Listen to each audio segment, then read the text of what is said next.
in the comments yet. And it doesn't look like there's anybody in the comments yet, so we'll give them a minute or two before they start coming in. No problem at all. I forgot to I'll open up the chat on my end so that I can message with people as well.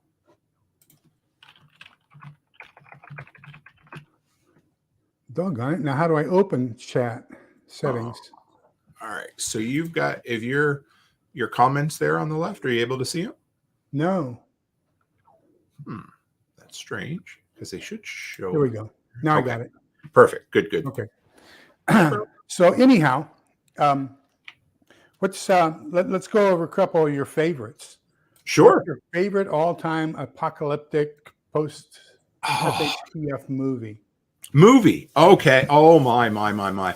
I was just on The Last American with what night was that? Earlier this week, or was it last week? Anyway, on the Prepper Broadcast Network, and we had a long discussion about those same things. But oh boy. So let's start with one of my favorites that not everyone has seen is Miracle Mile. It came out in the late 80s. Have you seen that one, Lee? No. So it's a fun one. It has Anthony Edwards in it, who was a doctor on ER. And yeah, you remember him? Yeah. Okay. So I won't spoil it, but to set the story up, he's out walking, in LA at night, just, and it has that late 80s feel to it. And they go to this Art Deco coffee shop. It's like you see it in all the movies. It's just a really anyway. So he meets a girl of his dreams, and then he says, "Hey, I'll meet you later on tonight." And he regrets letting her go right then, right? So as he's going to catch up with her, of course, kids nowadays wouldn't know what these are, but a payphone rings, and he goes and he picks up the payphone, and it's a guy from like NORAD or something like that, was trying to call his dad. Anyway, picks it up, and they're like, the nukes are on their way. They're going to hit in whenever, So the rest of the movie is him finding the girl and then watching society devolve in LA as the nukes are on their way. Oh, and wow. It's a fun one. It's not the happiest of the movies out there, but I love films that are just a real snapshot of a period in time, Mm-hmm. So that one, Trigger Effect, which is Apartment Preppers. Have you seen it? Yes. That is, I have a soft spot for it because, in high school, we used to, my friend Lynn, we used to go to her place, and her parents would let us, the cool parents would let all the teenagers hang out there, Yeah. So we had a couple of couches and a floor model, TV and a VCR, and we'd all pool our money together and go down and rent a movie. And that was one we watched, and that one stuck with me. Oh, wow. Yeah, just for years after. And it's based, the script for the movie is based on the episode of Twilight Zone called The Monsters on Maple Street, or The Monsters Are on Maple Street. Yeah. And the lights are going out and they don't know who's doing it and all that kind of stuff. Yeah. And again, it's another one of those films that is a snapshot in time. It's that mid-90s, before everyone had a cell phone, when people actually sat around and chatted like we are, instead of trying to get on their phone and figure things out. And it just had that, it was a real hot, sweaty day, and everything about it just kind of, it felt, real.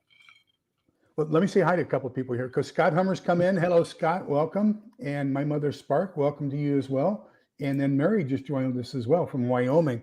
I had an opportunity, Mary, to get a business going in, what's the name of that place? It's just south of the ski resort there in the western coast, right there close to Utah.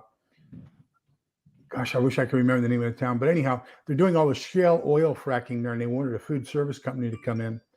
And they said that even if I hired people at $25 an hour, I could only keep them for 2 weeks, because evidently Halliburton hires everybody that comes into town and puts them to work on the shale oil at, like $30, $35 an hour inexperienced. And so they said, you're going to have a tough time, but you can come if you want to. I said, no. They said, oh, by the way, the only hotel in town is rented for the next 5 years by Halliburton.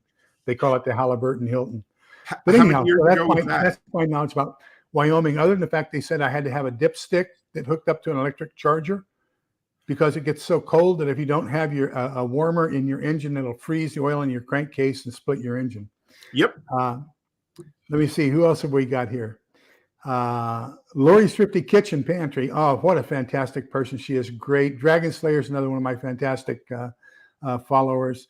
We got some great people on here. Thank you all for being here. So I want to real quickly introduce you and let Tim introduce himself. I was introduced to Toolman Tim basically by two people, LG and Apartment Prepper.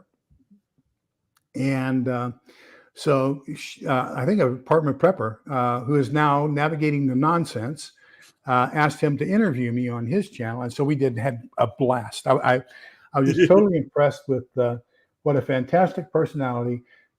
We click so much as far as what we like and things that we interpret. Hi, Gene, welcome. And he is just phenomenal. His knowledge is just unbelievable as well. And so, one of those guys you feel, as a matter of fact, I want to brag. We were talking and he said, Lee, you need to get this. And so I was talking about stable and everything else in my gas. He said, get it, you'll be happy. So I got it and I started researching it. I didn't realize it. And we were talking in backstage before we came on. He was telling me about an experiment they did with the military. It restores old gasoline. So if you've got old gasoline, it's been out there, you forgot to recycle it, get that Pride G and it'll help you get that done.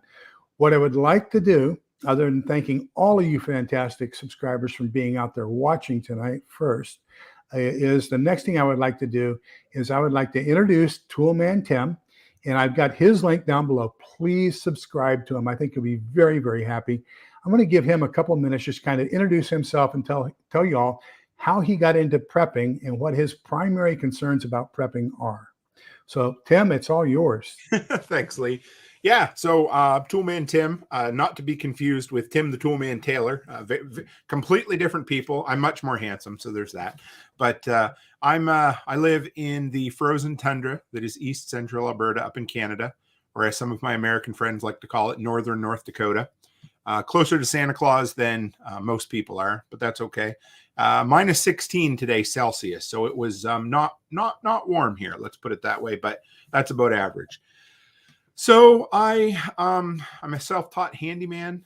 I run my own business here called All Seasons Maintenance, which has gone from a handyman business to a property management business for the last 6 years. That has built my wife and I's life to the point where we were able to launch a daycare for her 2 years ago, which is now doing significantly better than my handyman business, which is still doing well. So, we worked our tail off, and I'm a firm believer in one of the pillars of preparedness is entrepreneurship. And if in any way, shape, or form you can, and it doesn't mean you have to be a full-time entrepreneur, but if you can bring a bit of entrepreneurship into your life, you will have more control and more freedom than the average Joe. And all the stuff we went through over the last 3 years, we were relatively unaffected by it for the most part, simply because we were running our own business. So that helps.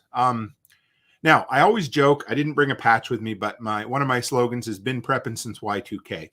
Now, I mean, it's a bit of a misnomer, but I kind of pick the old Y2K bug as the thing that kind of got my brain going. I grew up in a evangelical home in the 80s.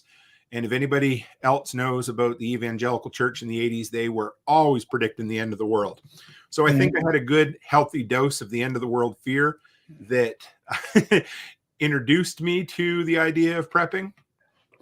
So, and my wife and I, when we met, we were broke, absolutely poor. So the biggest thing we always wanted to make sure was that we had toilet paper in the house and food for the kids. Oh, wow. And we never, we came awfully close a few times to having to go to the food bank, but we were, we prepared for the most part and did really well, as well as you can do when you're living on just over $1,000 a month with a family of five, family of five at the time. And so, yeah, we worked our way up from there. And then I kind of got involved in creating content. I got as part of Jack Spirko, the Survival Podcast. If anybody knows him, I'm on his expert council. So that really helped. I go around and speak at I was at 3 different events this last year to speak down in the States. And that brings us to right now where I don't know if I mentioned to you last time, Lee, if we'd done it yet or not. We just pulled the trigger and bought 10 acres of land in Tennessee, which is going to be our vacation property. And there it is. And you asked as far as, I guess, what am I prepping for, or what are my concerns around prepping? Yeah. I'm a firm believer in preparing for the most likely scenario. So if you... Boy, you have a lot of choices there right now, don't you? I know, right? So, but here's the thing. I'm, before it was prepping for losing a job, or prepping for getting sick, or, prepping for, going broke, or something very likely to happen to you. But the cool thing about prepping is if you start out with that, everything you do makes your life better, and it puts you in a better shape for even if something really, really bad happens. We used to joke and we'd say, worst case scenario, a worldwide pandemic. Well, you can't even say that anymore because we went through it, right? So here we are. I think what it does is it builds up confidence too, because if you have these little baby steps going in one direction, and then all of a sudden, and you think when something bigger comes along, you say, well, I used to think this was big. Yes, right. Exactly. Yes. So now I have the preparation to do this other thing. I want to show you something. Somebody's ears were burning at just the right time. Look at this. Hey, there she is. It's going to take me forever to remember her new username. So yeah. So I don't know if you know it or not, Diane, but we were talking about you just before you came on, and thanking you for introducing the two of us. Yes, thank you very much.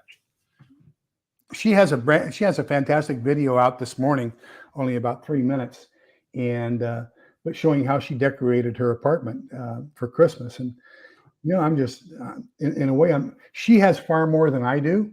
We since my daughter graduated from college, we don't decorate that much anymore. We put candles in the window, and we put a wreath on the front door, and that's about it. So she's far ahead of me as far as decorations this year. So, do you watch J.J. Johnson on Reality Survival? No, I don't. So about 8 years ago, I was on Facebook. I did most of my stuff on Facebook until I got kicked off. That's why I came over to YouTube. Okay. But anyhow, JJ and I were in a discussion with this lady she was a goat herder in North Carolina. She'd never been out of her home county. And JJ and I were talking about precious metals and our experiences in Europe and in the Balkans, the Balkan War, and then the Middle East and everything else, and the importance of transportable real value currency, money. And she was telling us what it was all about. So JJ and I got into just JJ is a SEER instructor for the Air Force, and that's survival, evasion, resistance, and escape. Nice. So I mean, he is a penultimate survivalist. And this morning, he had about a 20-minute video, just phenomenal video. He's done all this study about we've been lied to, and how Carl Sagan was employed by Ronald Reagan to come up with the nuclear winter concept, so that we would have this fear of this nuclear winter if there was a all-out nuclear exchange, and get more invested into Star Wars. Right. As a defense against the nuclear weapons flying over the poles. And so he's found all the documentation and paperwork behind that. Just a really phenomenal thing. He says, and just kind of serendipitously, this happened in 1983. There happened to be this really big movie came out in 1983 called The Day After. Or 1 second after. Yeah, The Day After. Huh? The Day After, right? The Day After, yeah. Yep. The Day After. And then that movie got translated into Russian and was also used as propaganda against nuclear warfare in the Soviet Union. I didn't know. The year afterwards. So it's just really great how all that worked out. And that is I've heard the story that Reagan watched that and it maybe changed his opinion slightly on. I think that was a bit of what encouraged him to go towards Star Wars. Was that the idea? Well, and from what JJ was saying this morning, it's the other way around. He did that to encourage the American people to want Star Wars. Oh, I can see that. Sure, I can. Yes, absolutely.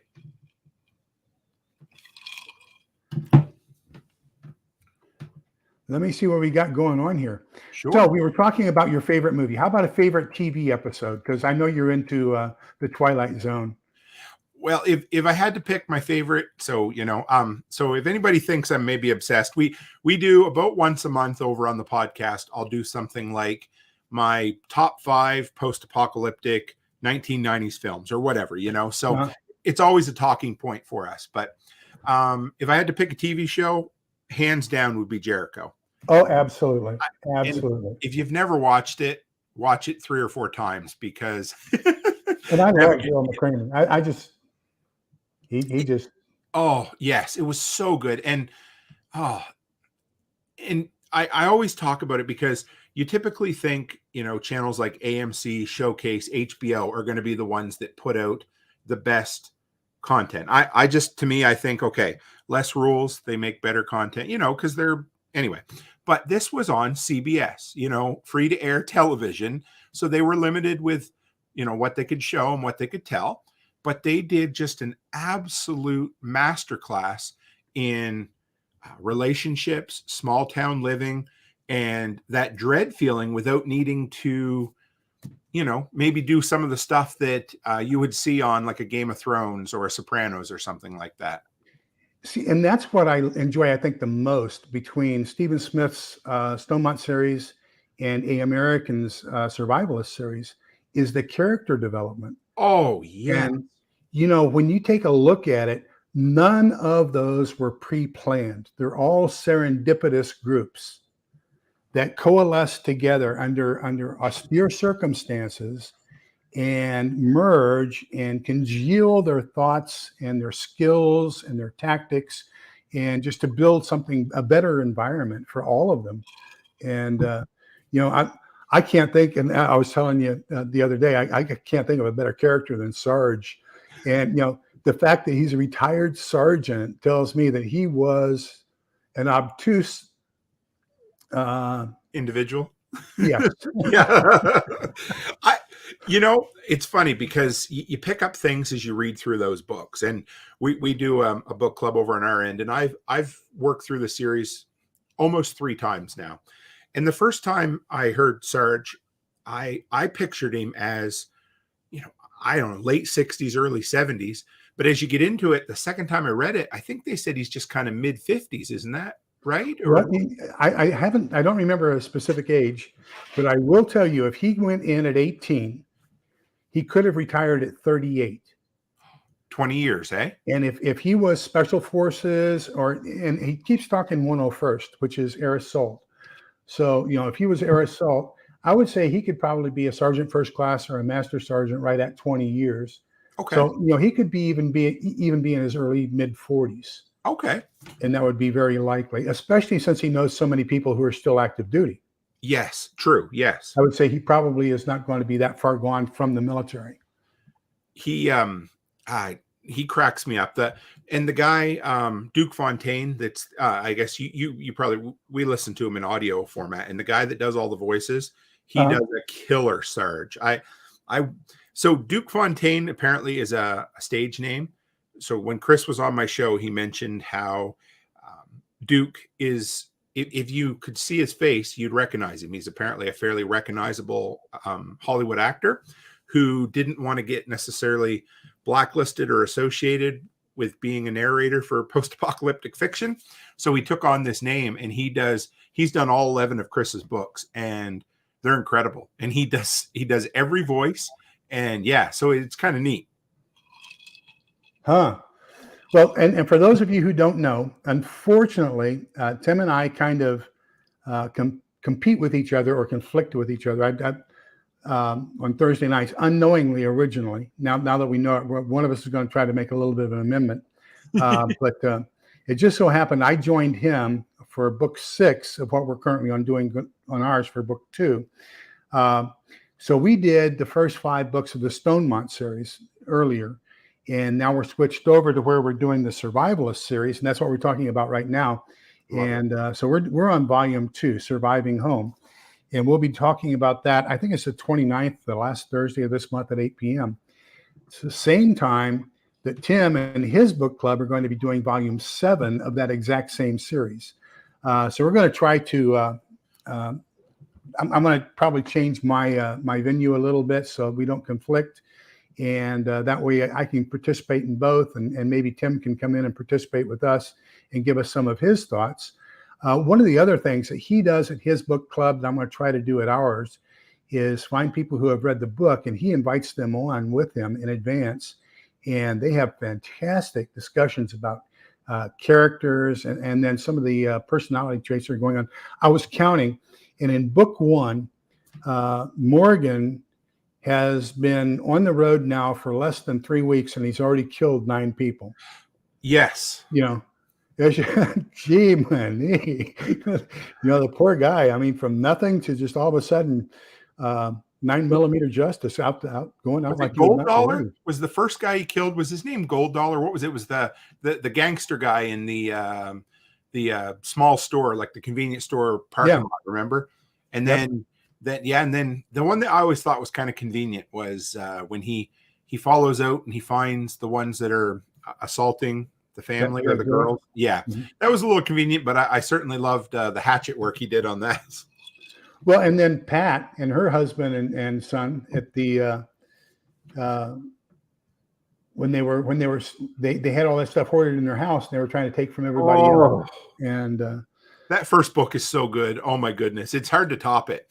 Just I love a good road trip film. That I guess it's called a road trip because he's on the road, but I always love a book or a story where the protagonist is on a journey like that, and because there's so much you can do with a journey story, and I always enjoy it. And and I think the journey of his life too, as he's going down this and this realization that what happened yesterday was yesterday, and what's happening now and tomorrow is a whole new world. Absolutely. And we aren't going to spank people. We aren't going to lock people up in the kitchen for a day or two. And certainly one of the things that we learned in the Stonemont series, they have these 2 characters that they kick out of they extradite, or what do you call it? Kick them out of the community. Yes. Because, they violated the rules. Well, what's the first thing they do? They go out and try to sell the information to a conflicting group to get even, so that the other group can come in and get even with them for them. So, you learn the hard way that, we're going to be going back to far, U.S. cowboy Western justice. And absolutely. It's going to come on pretty doggone quick. I think I would love to see Angry American do a prequel series, something that goes back and explores Sarge's backstory. I would love to find out a little bit about. Phenomenal. Yeah, wouldn't it? Like even a 1 book or a couple of book series just to follow him through some of the, when he first meets Mike and Ted and all of. I would love to hear some of his backstory. Well, and part of that too is, and it's got me really intrigued because he has to be tied into special operations somehow or other. And now if he was 82nd, I can understand it, because 82nd is at Fort Bragg, and Fort Bragg also has headquarters for the Special Forces. Okay. And the JFK Center's at Fort Bragg. And so, I can understand that connection, but 101st and Special Forces don't have that close of a relationship. And but yet these 3 guys, Doc, Mike and Ted and Mike, they are so SF as far as I'm concerned. They just reek of being SF, especially when you have a guy named Doc with full almost surgical capabilities and everything else. I just know that they've got to be SF. So how they got that intertwined? Yeah, how they met and how they interacted. I got to see that. No, I would be cool. I know when I talked to him, he plans on, because book 11 just came out, he plans on taking this to book 20. So he plans. Yeah. So it'll be. I got book 11 in the mail the other day from Amazon. It's a good one. Yeah, it was definitely a good one. I enjoyed it a lot, and I'm excited. 12 was supposed to be out in like August or September, but it hasn't happened yet. So here we are. Well, and we were talking before the show too about this one. Yes. And so the guy, one of the co-authors of this one is the Special Forces guy who founded Black Rifle Coffee. And so he is a real live SF operator. And Tim, you were saying that in your opinion, book 6 I think was your favorite so far? Give me one sec. I can tell you, I was listening to it today, and it honestly was one of the best. It's White Wasteland, and that is, hang on. No, America Invaded, I believe. I'll bring it up here. Yeah, America Invaded, and it's book 7. And it was one of the best. It had one of the best chapters where he described the different phases of a collapse, from people on the road to roving gangs to what he called dusty roads. And it was, I don't know, it was, he has some special insights, and you can tell also, at least, of course, I might sound ignorant. I'm not military, so I don't know, but he has a different way of talking about battle and death than anyone else who writes that maybe just talks to other people who are forces and wasn't actually forces. Like he just has some insights into it that I haven't heard in any other books. So he's a legit feller. I really enjoy his writing style, and yeah, he's a really neat guy. Can't wait to get into that one. I got so many books going though. I mean, look around me. I got all this stuff going on. Gosh, it's just unbelievable. How about a pocket dump? Do you carry EDC with you all the time? Sure. I'm not a pocket guy, but here, I will. So this is right here, my neck knife. This is made by MT Knives, my good friend Patrick Rorman down in the States. So it is right there. Oh, wow. Yeah, it is a beautiful knife. Saber? Here, saber grind? Yeah, it looks like it. Yep. And it's very light, very thin. So in Canada, of course, we obviously can't carry. So I have been patted down. Cover that up so I don't see it on the screen, okay? Yeah. So I've been patted down, and they never felt that before. So wow, it's very thin. It sits right there. And recently I've adopted, so I'm actually testing out a couple of EDC flashlights. This is made by Coast. They typically are my favorite flashlight company. This is I forget what the name of it is, but it's a special hard plastic finish. They say it'll survive a 100-foot fall. Wow. And it has a clip. So I don't like things in my pocket. So I clip it on to my paracord around my neck knife, and they both hang in here like this. They're with me all day. And I also have a Streamlight that I'm going to test in a couple of weeks, which is a USB rechargeable, same size, but it's about twice the brightness. And I do a lot of handyman work, and I've been surprised. Today was the first day I carried this one, and I used it a lot more than I thought I would. So yeah. Well, I wrote down all these notes. I'm taking notes on you below the notes. Hey, no worries. To get a Coast flashlight and Miracle Mile, I got to see it. But anyhow, I'll send you the links for the flashlight. So I can't remember the name. It has a really nice knurled finish on it. I like, because if you can see, it's right there. See how it's got like, So I like it so far. It's light, and it just takes AAA batteries. So I used to, this is the only one I have from this company that's Nebo. got batteries. I like Nebo because they had USB rechargeables. Yes, that's important to me. And my favorite was a model called the Slim. And so I probably have a half dozen Slims around the house. And I ordered a couple more. I was going to give them away for Christmas. And I'll be doggone, the last two I ordered, the on-off switch was defective. Really? And so I got one of them replaced, and I can't get the other one replaced. They won't replace it. I think they think I'm trying to scam them or something. I don't know. So, if they can't make something good, then I don't want to do them anymore. And every flashlight in my house is a Nebo. Okay. And so I just bought this one. I bought two at the PX Post Exchange at Camp Mabry this last weekend. I bought I forget what it was. I put it in my dump video, but it's a headlamp, a 200 lumen LED headlamp that they use in actual, that's what the military uses. Okay. With a red light, so you don't ruin your night vision. And then I bought this little bitty O light. Oh, he's cute. Yes. And this is a AAA, and it's 500 lumens. And but I wanted something that I could put on my key ring. Yes. Because sometimes we forget to turn on the porch light when we leave. Yep. And I want to be able to get my keys into the lock at the door, so I can. It's just perfect, but it's a AAA. So I'm trying to focus. I was talking after that pinball video this morning. I'm trying to do one on uniformity and how important it is for groups to come on uniform things. Like standard clothing or standard identifier or something, and standard weapons and standard. I have a whole list of things. Probably the most important is going to be the IFAC. But then I talk about you even want to have standard flashlights so that you have uniformity in batteries. Yes. And recharging capability and everything else. And so, but pinball had a good start on it this morning, and I wanted to kind of finish that up. And I'm going to be working on that tomorrow.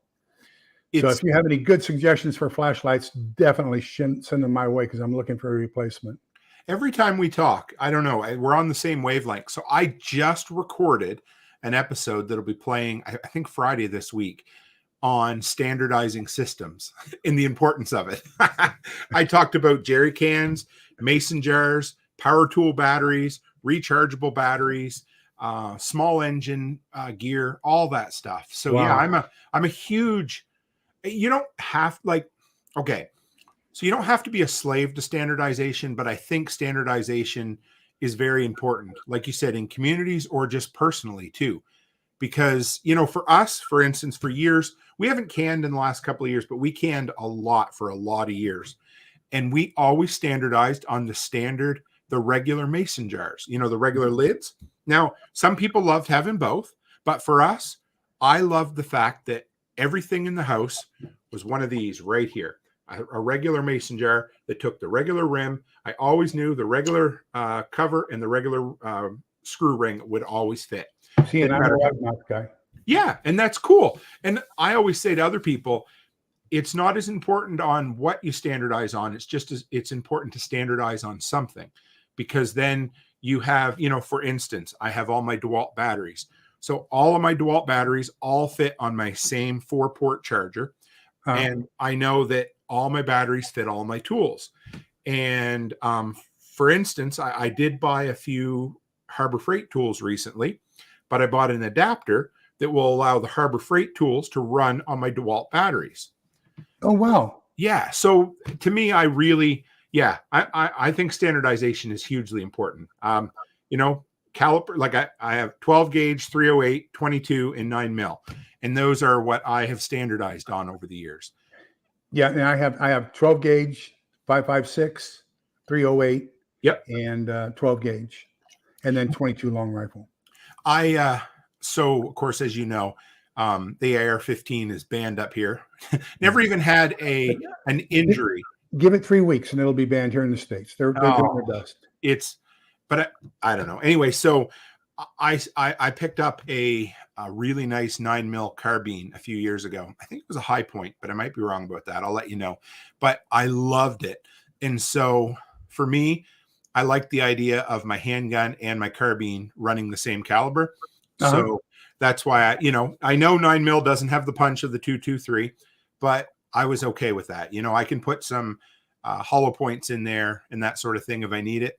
But I was, for me, being able to standardize on that and still have a lot of fun plinking for not too much money made sense. Ruger has one called the PC carbine. I don't know if you're aware of it or not, but it's a pistol caliber carbine. And so it accepts either of 2 magazines. It can accept the Ruger Security 9 9mm magazine. Okay. Or it can accept the Glock 19 magazine. Really? Yeah. Now that's cool. I like that. I've had so I don't know if you guys heard, but I don't lose sleep over this kind of stuff. But we did have a handgun ban up here. So what I own for handguns is all I'm ever allowed to own at this point. I can't buy, sell, or trade anymore. And I really had my eye on a Glock. So that's half the reason I bought land in Tennessee, so I can go buy all the Glocks I want and shoot them down there. And a gun safe. Yes. Oh, yeah. Yeah. Don't worry about that. But yeah, anyway. But yeah, I have a thing for Glocks for some reason. Oh, I tell you, Tennessee's gorgeous.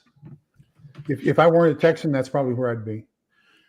They love their freedom there. I'll tell you that. Oh, yeah. And they stand behind it. And we have a lot of close friends down there, and a couple of communities, really strong communities that we belong to. So our plan is to first build kind of like a cabin, like a small 2-story cabin. I've always had, one of my dreams has been to build something like that from scratch myself. So we're going to start with that, and then we're going to build a bunch of bunk houses out on the property as well, so that it'll be kind of a compound slash, property, like a place where lots of people can come if it ever needs. Kind of a bayou bunkhouse like Sarge's, huh? Yeah, well, very similar, absolutely. So okay. Hey, let me ask you a question. What do you do for food? Because I know that up there in the tundra where you are, sometimes you may not be able to run to the local grocery store as quickly or as often as you would like. And I know you already said a little bit about canning. What do you like to can, and how do you do that?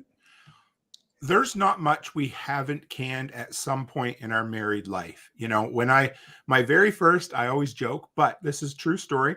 Before I met my wife, I had a 2nd-story apartment with a long kitchen closet, and my grandmother was still quite healthy at the time.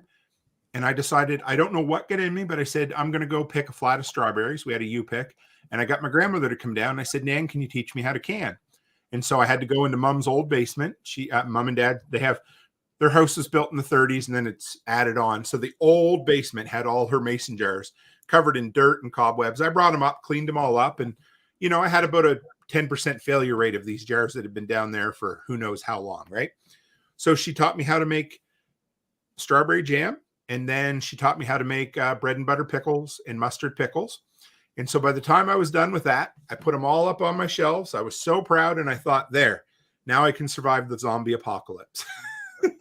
I had, 24 jars of strawberry jam and 24 jars of pickles, and I thought, I'm good, But we talked about this just a little bit earlier. Those are those little steps. Yes, baby. So now that you have the confidence that you can do that, that has led you on to bigger and better things. So that now, if you were challenged with something you needed to do, let's say you got a deer or you got an elk or something. Yes. Now I think you'd probably be more amenable to canning that than just going at it straight from start. I couldn't imagine, because I remember back, my wife surprised me one Christmas many, many moons ago with a pressure canner. I wanted one. We couldn't quite afford it, but she took it upon herself to buy it for me. And it meant a lot, because it was just over $100 at the time. And that was a lot of money for us. And I canned everything with that, but I couldn't imagine, because even now I talk to seasoned canners online quite often, and there's people who are still very intimidated by the concept of pressure canning, because they're always scared. Everybody knows somebody's grandmother's best friend's brother who blew their thumb off with a pressure canner, or went through the roof, whatever. Right. And I always use that as an excuse. I did an episode on it, and I said, everybody says they know somebody, but nobody really could tell you. Well, this one guy's like, hey, I can prove it to you. And okay. So there is the odd chance, right? But there's a learning curve with pressure canners. Mm-hmm. And so once we got one, I was all about it. And I canned beef. At the time, we were living on the East Coast. So me and the kids would go down and we'd catch saltwater fish, whatever we'd happen to catch just off the wharf. And we'd bring them up and we'd can them, cut them up and can them right there. And that was fun. I really enjoyed that. So yeah, we cubed beef we did. Chicken. I just actually this year at Thanksgiving, for the first time ever, I decided to save my turkey stock and we canned that. Wow. And this year we made a comfrey salve. Have you ever tried comfrey salve? No, I haven't. So again, this is kind of the cool thing about communities, but I'd heard a few people talk about comfrey, and it grows, down south very well. And for whatever, it's kind of a prickly leaf. I've heard it for medicinal purposes, but that's about it. Yeah. So I had a lot of friends that basically what you do is you take the leaves, you grow them, you dry them, you grind them up, and then you slow cook them in an olive oil for a day or whatever. Then you add beeswax. And when it's done, you end up with like this green paste that if you get cuts or scrapes, you can put it on it, and it'll basically double the healing time. You have to be careful. Yeah. So anyway, I always wanted some. And my buddy, Chris Dixon, we met through my community. Turns out he lives in Alberta, and he's come up a few times and hung out with me. And in May or June, when he came up, he brought me some comfrey plants, which was the power of community, right? He shows up and he brings me a bottle of moonshine and a bunch of comfrey plants. So he is a good dude. So I grew them in my wicking beds this year, had huge success. And so we made comfrey salve this year, and I was really blown away with it. I added mint essential oil to it, and it has I don't know if anybody else out there finds this, but it seems like when you're cooking with an essential oil or you add it, you think you've added enough, and it smells so good. And then once it gets in the jar, you're like, where did that smell go? I used a half a bottle of essential oil, and you boiled it all away. Yeah, so it was neat. I'm in the process. I have all the material. I bought some local honey this year, and I'm going to make some mead. I really like mead. I've done a lot of home brewing and different things over the years, but my biggest thing is here's my thing. I get really interested in something, so it might be canning, and I'll learn everything I can.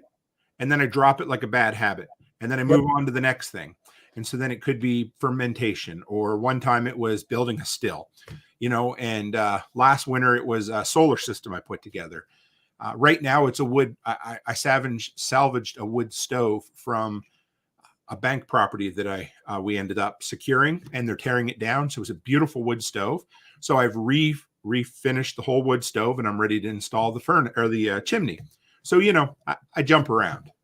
So my daughter asked me, Dad, what's your hobby this year? Right. For Christmas. And so I said, well, I'd really like to try to get into candle making. Oh, that would be nice.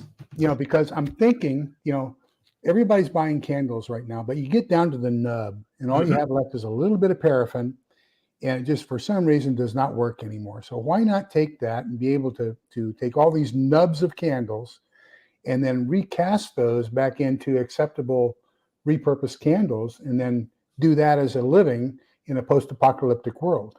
Absolutely. And, so I don't know. We'll see how that works, but I love it. And they call that what is it? There's a modern Renaissance man is one name for it, but it's the type of person like Benjamin Franklin was, into everything. Yeah. And, they call it the whole saying, jack of all trades, a master of none. But that's me. But the finish of that saying is something along the lines of, is still better than a master of one. So knowing a lot about a little about a lot is better than knowing a lot about one thing. And I thought, gosh, Lori, don't give me ideas. Do not give me ideas. Do you guys have down in the States, we call them baby bells. They're like little tiny, baby Buddhas. Yeah. So my girls were into them for a while. We saved the wax off those for, I bet you, 6 months, and we were able to make a little half pint mason jar candle out of it. It was kind of cool. The things we get into, I can't stop. Yeah. There's always something new, Yep. I'm trying to think, so Helen asked me what I wanted, and I told her, either the candle making kit or a bread making kit. She says, well, why do you want a bread making machine? Okay. And so I've got this solar system here in the house with the battery backup and everything else. And Forshen's book convinced me I had to have something to keep her insulin cool should anything happen, And so after reading that, I said, okay, I bit the bullet and bought the panels and the battery.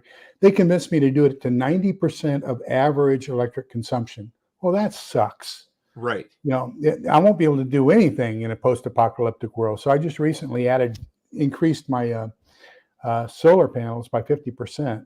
Nice. And, so what people don't understand is when you have a blackout like we had in February of last year, if there's snow and ice on top of the panels, and if there's overcast skies, you aren't producing anything. You're going to be without for a while until that stuff starts melting out and until the clouds start clearing up. And the battery will last you 2 or 3 days if you conserve. But don't necessarily always want to conserve. So I said, but one of the things I want to do is, how are we going to get bread? Yes.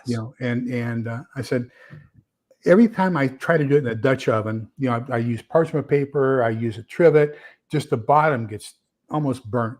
Yep. And So then I bought some muffin rings so I can try to do muffins and tortillas and naan and stuff like that, the flatbread type stuff and the pan bread. And I said, no, I just want some good yeast bread. I even have a sourdough kit. I just want some good yeast bread. So she decided she's going to get me a bread making machine for Christmas. And they're good. And so if you're an off grid, or if you're looking at, say, a collapse or even a long-term power outage, small gadgets like that are worth their weight in gold, because they don't tend to use, for instance, if you wanted to bake bread in an electric oven, your bottom, so just to heat it with that bottom element, you're looking at 2,500 to 3,000 watts, 220 volt, 240 volt electricity. So you need a great big honking generator to run an electric stove, and it's not worth it. But if you have an individual bread maker, you can run that with an inverter off of your car battery, or a tiny little 2,000 watt suitcase generator, Yeah, like this jackery over my shoulder. Yeah. Or you're talking about keeping your insulin cold. Well, I have an ice maker. They're a tabletop ice maker. They are 100 times more efficient than putting something in a freezer. Pinball has a deal with what's the name of that company? Wellbots. Oh, yes. And every once in them. Yeah. Huh? I've looked at them. Yeah. And every once in a while, he comes out with a discount code. So last year for Christmas, I got this solar powered refrigerator freezer. Not really? For $600. Yeah. Okay. And so what I plan on doing is, as an entrepreneur, is I'm going to have that solar powered freezer out in the backyard and fill it up with ice cube trays and sell ice cubes. Absolutely. And but that's the same thought process. Is if you have a whole bunch of individual smaller things. We got rid of our big rice cooker. Now we have a 2-cup rice cooker, just a lot smaller. We bought a single burner during Snowmageddon. I bought a single burner hot plate. How'd you like that? A very small single burner hot plate. And then they have these little tongs that you can put down inside a cup of coffee or something. Yes. Yeah. And it hardly pulls anything. And you can heat up a cup of coffee in about 3 minutes. And the smaller the electrical implements, the less wattage you're going to draw, and the more efficient it's going to be in your solar system. Absolutely. And especially when you're talking, watts in a solar system. I mean, every watt you cannot use is something that's left there to use again.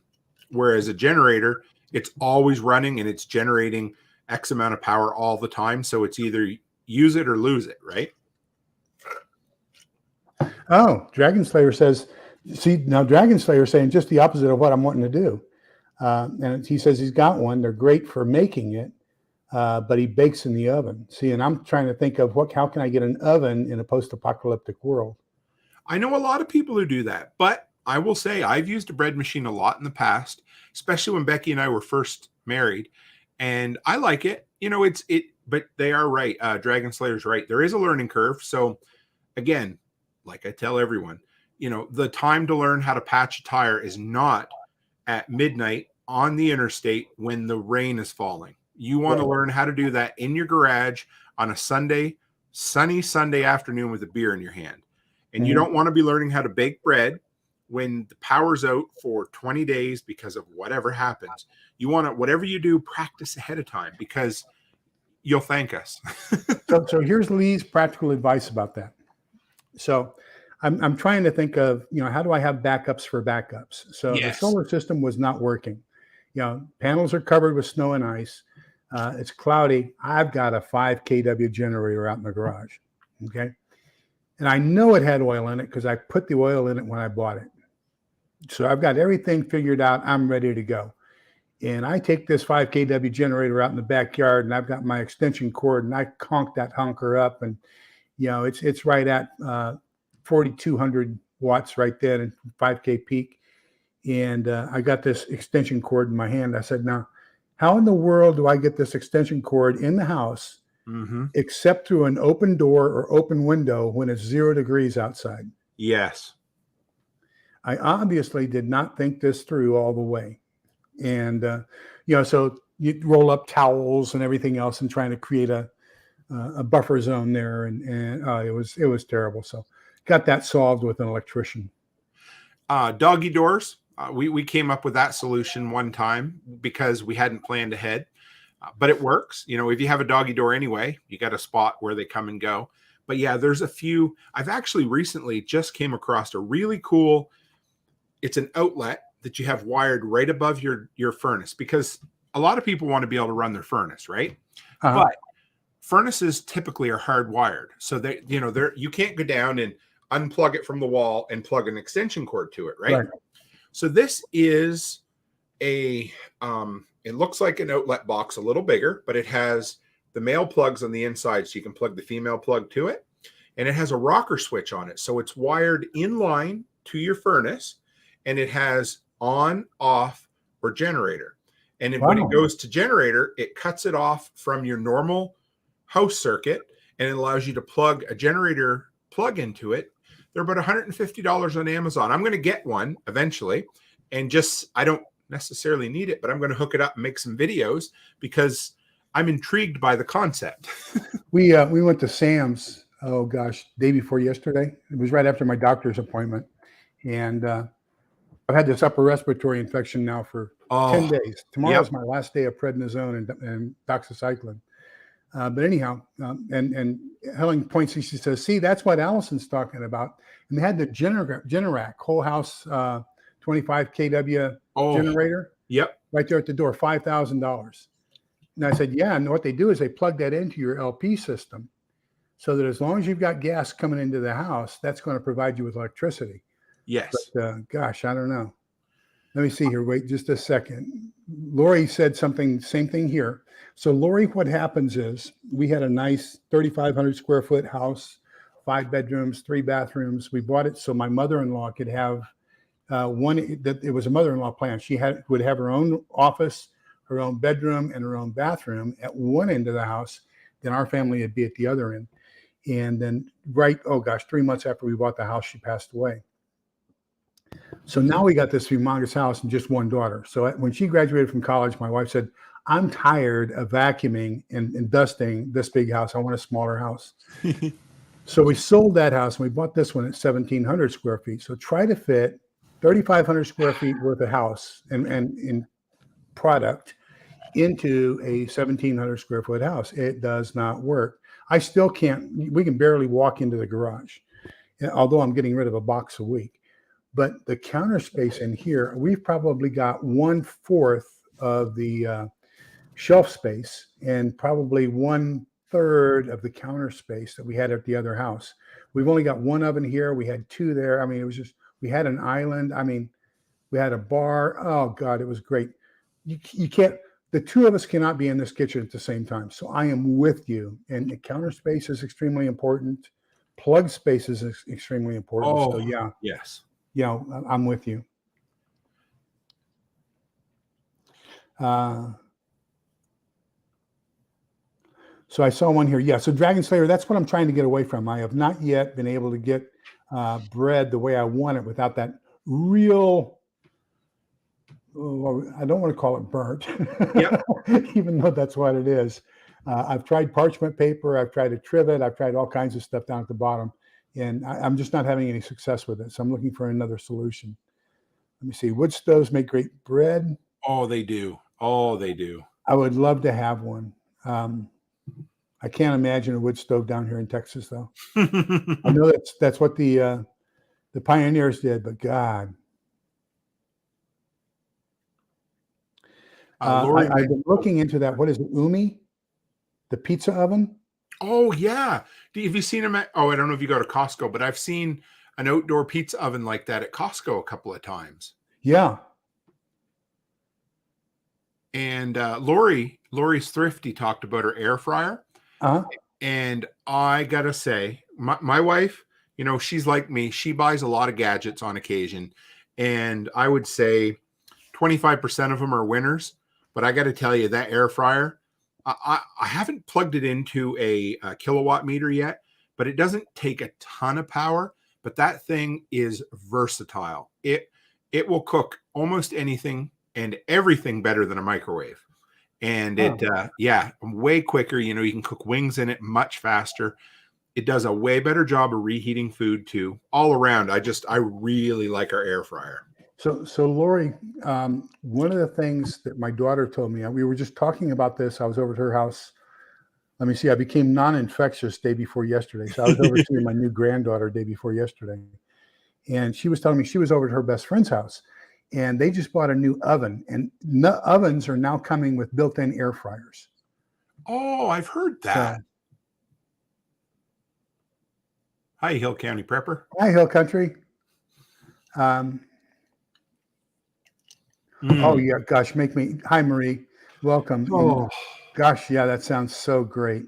My grandmother used to put dollops of dough in the top of her rabbit stew. We called them doughboys. A lot of people call them dumplings, but where I grew up, they called them doughboys. And there's something about a dumpling in the top of a stew. Oh, so good. So Helen and I were just talking about this, in the last couple of days. She makes a homemade chili that's just phenomenal. Then we have one we call Sunday goulash or Sunday stew. And it's basically ground beef, veg, tomatoes, some pasta, but just American goulash is basically what it is. Ooh. And then she has a green bean casserole, green bean and sausage casserole. Mm-hmm. Not green bean, I'm sorry, lima bean, sausage, potatoes, and breadcrumb casserole. That is just great winter. I love winter foods. They are so great. You can get good casseroles, stews, soups. Oh, yeah. My wife makes a potato bacon soup that is to die for. So good. That's a good idea, Dragon Slayer. I like that. Yeah, we'll have to take a look into that. See if the homeowners will let me do that.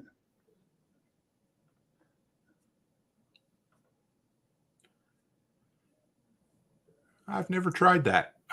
Cooking bread over a fire pit. I'd love to. I should be something I should attempt at some point in our life. We in Boy Scouts, we did, I forget what we called it. So we took the Bisquick basically and rolled it into a long log, and then we'd wrap that around a stick and then put the stick over the fire and cook it that way. And we like, my wife calls them a hobo meal, I think. I think that sounds familiar. You take we make a hamburger patty, and then you put it in tin foil. You add a little bit of butter, salt and pepper, onion. You put some sliced potatoes and some sliced carrot, put it up in a ball, and you just throw it in your fire and let it cook. Oh, why does that taste so good? I have no idea, but it is so good. So in Boy Scouts, I call it the Boy Scout casserole, but the same thing. We take about a pound of hamburger and then maybe 2 or 3 good-sized potatoes, dice them up, and then an onion and slice it up and put all that together in the aluminum foil and throw it in the coals and leave it there for about an hour. Great meal. I don't know why anything outdoors tastes good anyway. But it's good. I think it's probably the smoke. Yes, I think so.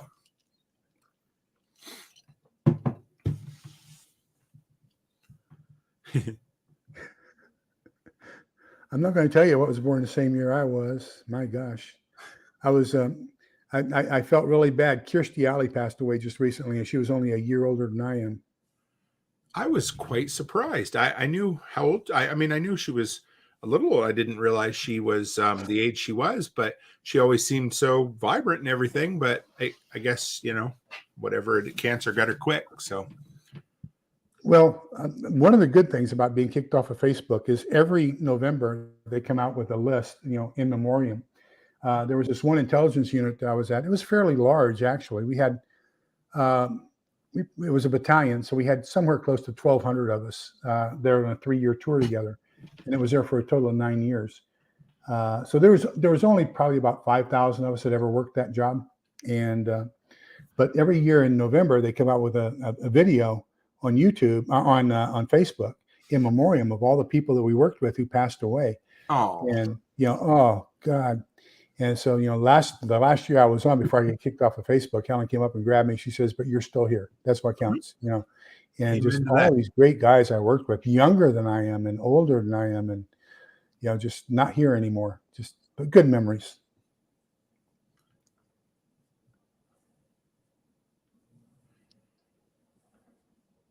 Yeah, my grandmother. So she turned 100 in August this year, Oh, and wow. but I think she hung on just to her 100th birthday because she passed away about a month ago. And I mean, she was, yeah, as a kid, I spent so many nights at her place, but she held on to 100, and then that was it. She passed a couple months after her 100th birthday. Well, Dad passed away December 7th, 11 years ago, 2011. Okay. And, he was born on the 4th of July and had to die on Pearl Harbor Day. Pearl Harbor Day, yeah. That's just the way he was. He was always the marshal for the 4th of July parade here in town because it was his birthday. But I gave his eulogy, and I was saying, if there's a single person here who is here because they don't think he's Dad's best friend, let me know. If there's a child here who doesn't think that you're not his favorite child, let me know. If there's a grandchild here who doesn't think that they're not his favorite grandchild, he just had this way about him to where everybody he encountered, that person was the most important person that ever walked the face of the earth. And just enamored people that way. What a gift.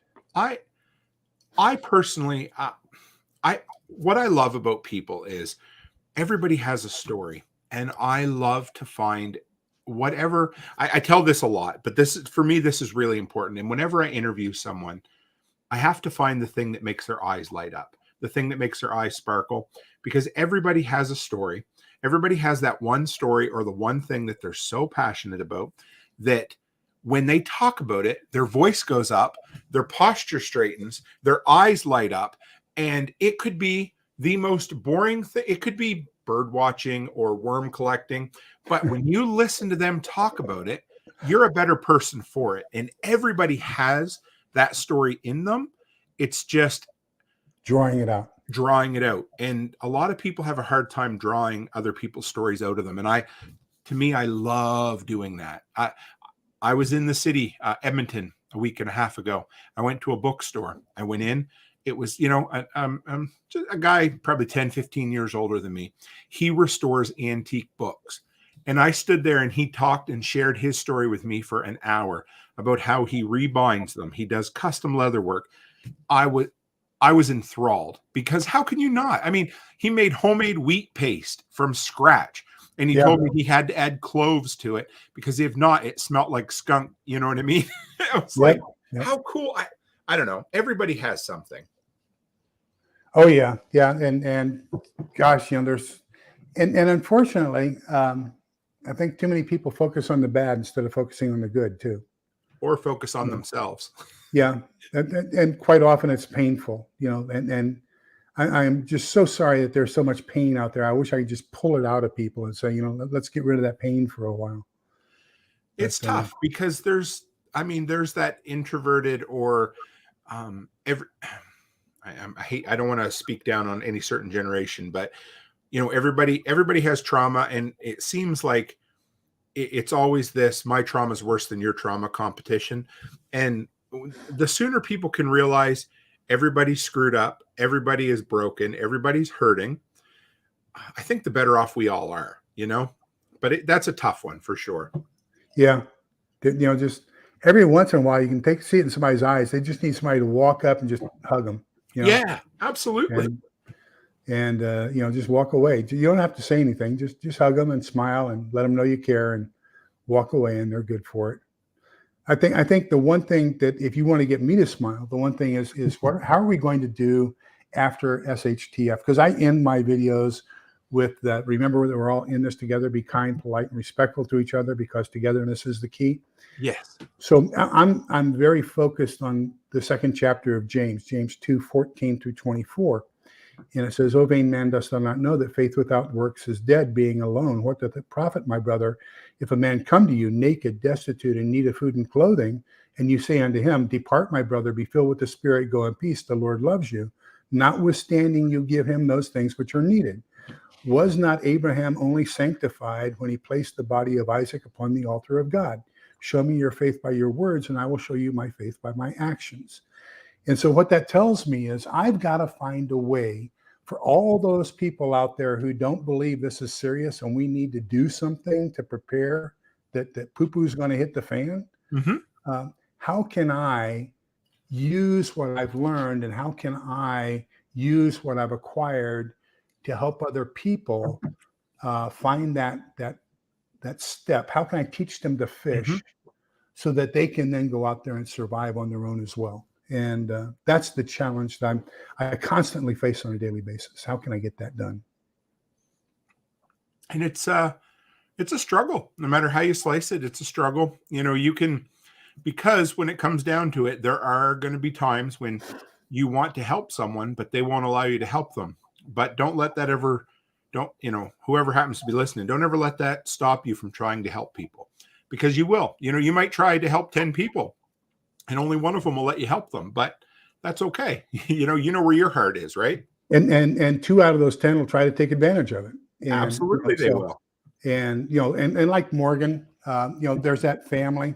What was it? No, Thad. Yes. Dad basically what was it, Mr. Chamberlain or Jackson? Mr. Jackson. I'm trying to think. His dad's landlord or his best friend that got shot by that little girl. Yep. And so you've got to constantly be aware and be cautious that there are going to be people out there trying to take advantage of you. Okay, so we're getting close to where we're going to close it down. I want to get 2 things out of you. Yes, sir. I'm going to pick your brain right through your left eyeball. No problem. It's a short trip. There used to be hair there, so. So anyhow, I was at acupuncture last week, and because my degenerative spine is getting worse, and so now I'm going in for acupuncture to try to control some of the pain. I don't like those cortisone shots. Sure. And so the acupuncturist put this needle in the top of my head. Oh. And she left the room, and I fell asleep, and she came back and she knocked on the door kind of gently, and she came in. She says, "Lee, how you doing?" I said, "Oh man, I had a nightmare."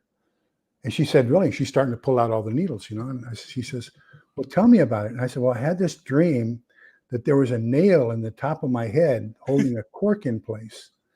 And they pulled it out, and all my memory went away." And just as I said that, she pulled the pen out. Oh, no. And she says, "Well, tell me more about this nightmare." And I said, "What nightmare?" Can't remember.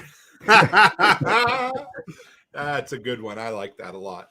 And so, but anyhow, Sure. One sage piece of prepping advice that if you could just pound one thing into either a beginner or an advanced prepper's mind, what would be the most important sage piece of advice that you would give? Don't be afraid to try things. That for me was my biggest struggle. And the cool thing is that it works across the board, but we so often don't take a chance on trying something, or we don't try to learn a new skill because we think it's hard. And I am the luckiest man alive, because I would not be 25% the man I am if it wasn't for my wife, because Amen. there are so many times in my life where I have said, nope, I'm not going to do this. And my wife's like, honey, you can do that. And you know what? Now I'm at the point in my life where I know I can do anything I want to if I put my mind to it, but it didn't happen overnight. So, if you're new or if you're discouraged, don't be afraid to try something new. You got to do baby steps. Don't bite off more than you can chew, but always be willing to try something new, because you will surprise yourself in and of that for sure. Okay, now here's my worst. I bought cheap shelving. Sure. And not only did I buy cheap shelving, but I put it the long way against the wall instead of the short way. Yep. So now when I want to rotate, it's a major effort to put something back in the back and move everything forward. And I think that if I had originally gotten good quality shelves and put the short end against the wall, then I would be able to reach around a lot easier and have a rotational system. So now that I've had my true confession, what do you think is the biggest single mistake you've made in prepping that you would like to warn people, don't do what I did? Oh boy, okay. As an entrepreneur, I really struggle with mistakes, because the problem is we always move on to our next thing when we're doing it. So I tend to forget my mistakes sometimes. So it would help to have a little more time to write things down. But for me, is trying to do it all. Especially, when you first start, like for me, it was, hey, I'm going to learn how to can, right? And that was cool. But you hit that point where you've learned a few things, or your eyes get open and you're like, I need to do everything. And so you try to do everything and nothing works because you wear yourself out. And I've seen a lot of people getting burnout in prepping and walk away because they tried to do too much.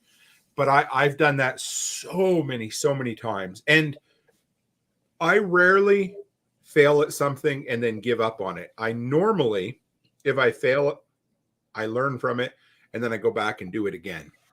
But yeah, I would say recent. If I had to pick one thing recently, it would be 3D printing. I thought that was going to be the be all and end all. I thought it would be the greatest thing, that I could print everything under the sun in a shit hits the fan scenario.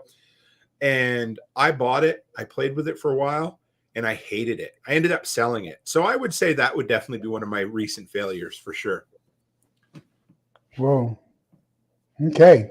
Let me see if there's any more questions from our followers here. And then I think I've got one or two questions for you privately when we shut absolutely. this down. Okay, does anybody have any final questions or anything that they would like to ask him? I'm sorry, I have kind of hoarded this, and I apologize for that. But we've got them for about another 5 or 10 minutes if anybody wants to throw out a question or two. And if not, then I can get ready to close it down. Just let me know which way you want to go.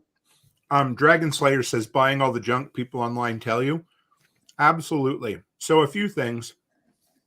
When you look at things like pre-made survival kits or pre-made first aid kits, typically you're better off building your own, no matter what it is, because you know what your scenario is, you know what you need.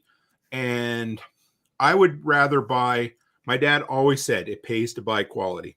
I would rather buy 3 or 4 items that are good quality than buy a $99 survival kit on Amazon that's full of 17 things that break the second you touch them. So I'm going to offer a different opinion. Sure. I started my bug out bag in 1980, and I worked on it, 30 years.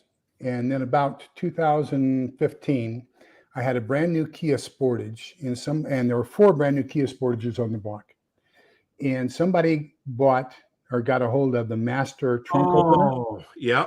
And so I was working up in Waco at the power company and commuting daily. So I had I took my bug out bag, converted it into a get home bag, and it was in the back of my car, as was my Uzi. And fair enough. So woke up the next morning, the trunk to my car was open and everything was gone. Oh, so no. Lesson number 1, if you have a bug out bag, if you have a get home bag, if you have an inch, if you have anything, inventory everything that's in it right now, because when you file the insurance claim, if you don't have a current inventory, you're going to lose bucks like you would not believe. I probably lost 30 years worth of replacing and upgrading and just redoing it all the time. I probably lost at least $1,000 in stuff I didn't get recouped on my insurance claim. So that's number 1. Number 2, I felt totally naked because it's an hour and a half drive on the interstate up to Waco from here. And so in life, you've got this triangle, and the triangle has 3 points. One is cost or inexpensive. Yep. Another point is quality. And then another point is speed. Yes. So if you want it good and fast, you're going to pay a lot of money. Yes. If you want it good and inexpensive, it's going to take quite a time to get it. If you want it inexpensive and quick, it's not going to be that good a quality like you were talking about. So I did a research for about 3 days, and I came across this bag called Echo Sigma. Nice. And all of their equipment inside of it was SOG. Okay. Now, it didn't cost $99. I can guarantee you that much.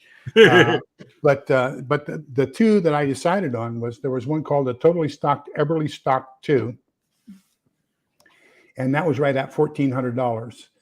And but it had a built-in carbine holder Oh, I like that. I mean, it had everything. It had. But you paid for that. That was a good, yeah. Yeah. And what's the name of those spring fishing kits?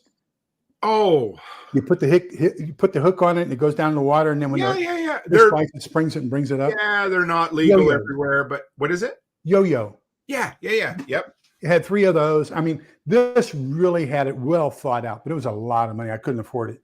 So I ended up getting the Echo Sigma. I've only replaced one thing on the Echo Sigma since I bought it. Nice. So, I think you can get good stuff. It's just not going to be inexpensive. If you think you're going to get everything with one of those $99 or even $200 kits online, then yeah, you're going to get messed over. Let me see. Thank you, Lori. Lori's one of my moderators. She is just phenomenal. Nice. Thank you for being here, Lori. And there's one of my Martinson family just showed up. One of our community members just popped in, a fellow Canuck, a fellow Canadian. So oh, really? Yeah, they're there. Hey, caught the end anyway. They said. Oh yeah, Martinson Family Homestead, isn't it? I believe so. Yeah, they're from Manitoba. So yeah. But I've seen 1 or 2 of theirs. I like them. Okay, so thank you all so much for being Tim. Thank you. Gosh, I mean, we were plugged in somehow or other. I enjoy it. Yeah, I will have you back. We'll have more conversations. I enjoy it. When you find a kindred spirit, it's good to lean on one another because I don't know, when you put 2 people together in a room and that get along and have a kind of a comparable way of thinking, boy, yeah, you get some good conversations. You can synergize real easy. Absolutely. So I'm going to stick around with Tim after the show here, and we're going to do something. He's giving me some information for an interview that you all are just going to absolutely love. And what I might do is I might even have him back as a guest when I have this other guest on. Ooh, that would be fun. Kind of do it. Huh? That would be fun. I would love that. So kind of have a 3-way discussion there. But this looks very, very promising. I promise you that it'll be one of the best hours you've had on YouTube from what it's looking like it's going to be. So in order to get everybody home and in bed and safe, and I just want to read to you Numbers chapter 6, verses 24 through 26. And one of these days, as often as I do this, I should have it memorized. It's only 3 lines. The Lord bless you and keep you. The Lord let his face shine upon you and be gracious to you. The Lord look upon you kindly and grant you peace. So thank you all very much for being here. Merry Christmas. And spread the word that if you can, for those of you who follow me, Toolman Tim's, let me get this here, right there. There is his channel. If you would subscribe to him, I would greatly, greatly appreciate it. So take care, everybody. Please be safe. Bye-bye.